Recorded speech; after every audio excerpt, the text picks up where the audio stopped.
Es curioso, Lucifer. Los humanos gastan millones en buscar vida aquí afuera, cuando apenas comprenden la que tienen en su propio planeta. Es la paradoja de la lejanía, hermano. Lo desconocido siempre parece más interesante. ¿Ves esa estrella? Podría decirles que allí hay una civilización de gusanos de silicio que hablan. Pero sí existen. Bueno, algún día los contactarán.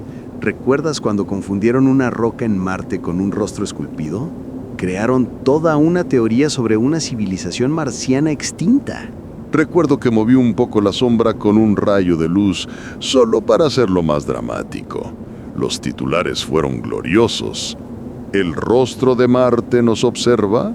Es esa necesidad de no sentirse solos en el cosmos. Como cuando algunos niños humanos piensan que su sombra era un amigo que los siga a todas partes.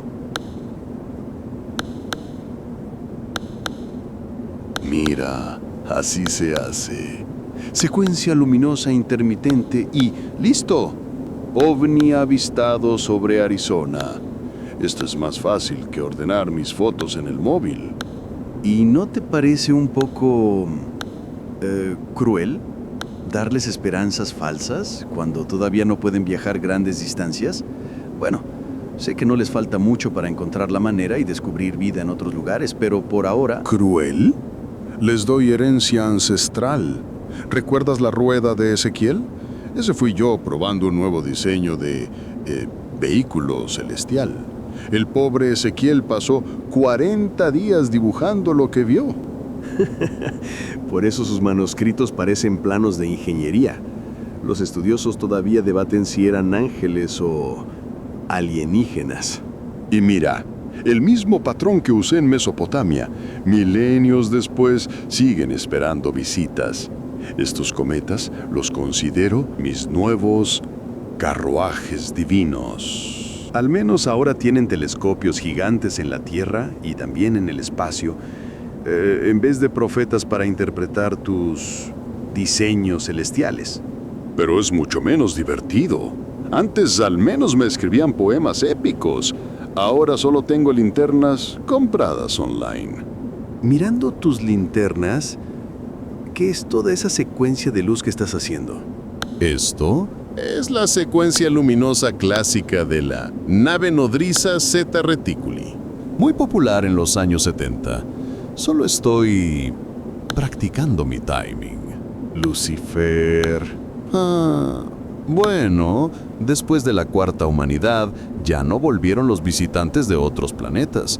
La atmósfera se volvió demasiado tóxica para ellos. Recuerdo cuando las naves de Orión 7 aterrizaban en Lemuria como quien toma el autobús.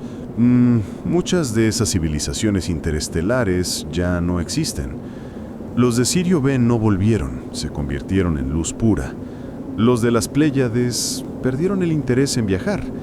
El universo se les hizo demasiado grande y vacío. Pero los hijos de la sexta humanidad, ellos todavía sienten el llamado. Miran las estrellas y su corazón late más fuerte. Es el mismo anhelo, el mismo deseo. Relájate, hermanito. Todavía alguien verá este cometa y no solo dirá que es otro cuerpo interestelar.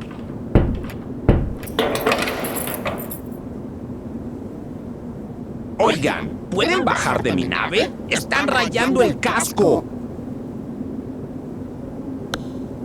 ¡Ah! Oye, deja de hacer eso. Ahora, ¿ya se pueden bajar? Tengo que llegar a Próxima Centauri para una entrega y voy 80 años luz retrasado por esquivar un cinturón de asteroides allí atrás. Y ustedes aquí, con sus linternitas. ¡Ah! Disculpe, buen señor, ¿esto no es un cometa? No, es mi camión de mudanzas. Ahora, o se bajan o los bajo. ¡Ah! Perdón. Lo sentimos, no era nuestra intención molestarlo. ¿Y acepta pasajeros? No tengo seguro para deidades. Ahora, fuera. Y tú, deja esa linterna en paz. Bueno, eso fue inesperado. Y tú querías hacerlo parecer una nave. Resulta que sí era una nave. Interesante, muy interesante. Esto cambia todo mi plan de, digamos, entretenimiento interestelar. Mejor nos vamos, hermano. Y esta vez, mejor déjale las luces a los técnicos. Ok, técnico, deshazte de esto. Sí, señor Lucifer. ¿Y ahora por qué lloras? Se lo dije en el capítulo pasado. Su papá se iba a enojar conmigo y me mandaría a limpiar asteroides con un cepillo. Ok, te debo una. ¿Por qué a mí? Si no soy ni la mitad de malo que él. Técnico, te estoy escuchando. Perdón, señor. Tal vez la vida extraterrestre en la actualidad no estaba tan lejos después de todo. Solo era cuestión de saber dónde buscar. Hasta la próxima plática divina y recuerden mirar al cielo. Cierto, uno nunca sabe lo que te puedas encontrar. Lucifer, ¿y si vamos a visitar a los gusanos de silicio?